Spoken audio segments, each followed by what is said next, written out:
Hi everyone, today I have a tasting tip for you. I think this tasting tip is going to be particularly of interest if you are currently studying your WSET level 3 in wines.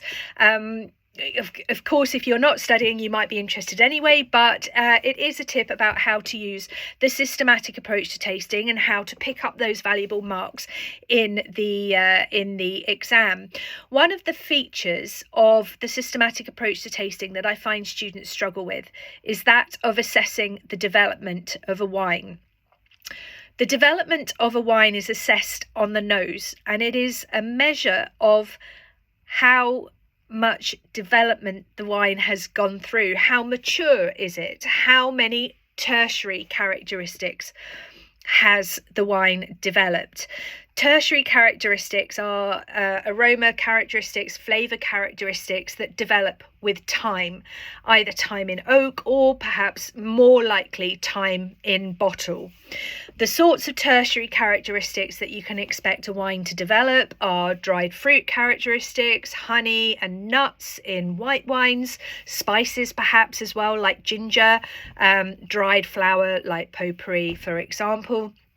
And then in red wines, it's more about savoury and earthy characteristics, leather perhaps, forest floor, wood polish characteristics, meaty notes, for example, dried fruit as well, of course, raisin, prune, fig. These are all tertiary characteristics.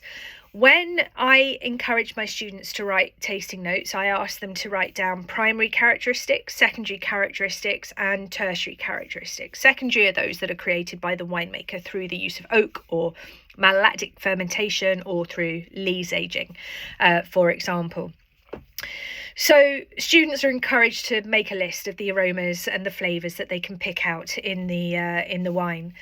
Then I ask my students to look back through those their list of aromas and flavours, and if they have identified at least one tertiary characteristic, then that wine should be described as developing.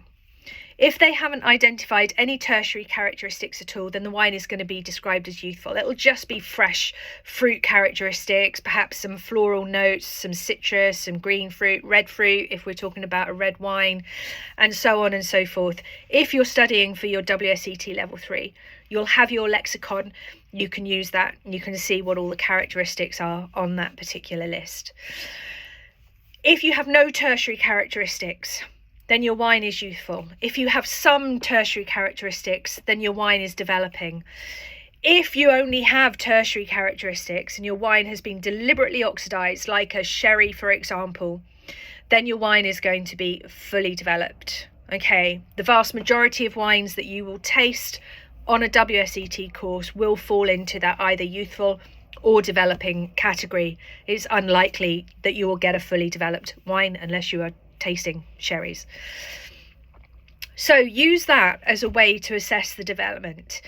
If you are trying to decide whether the wine is developing in any way, look at your tasting notes. Have you written a tertiary characteristic down? If not, it's youthful. If you have, it's developing.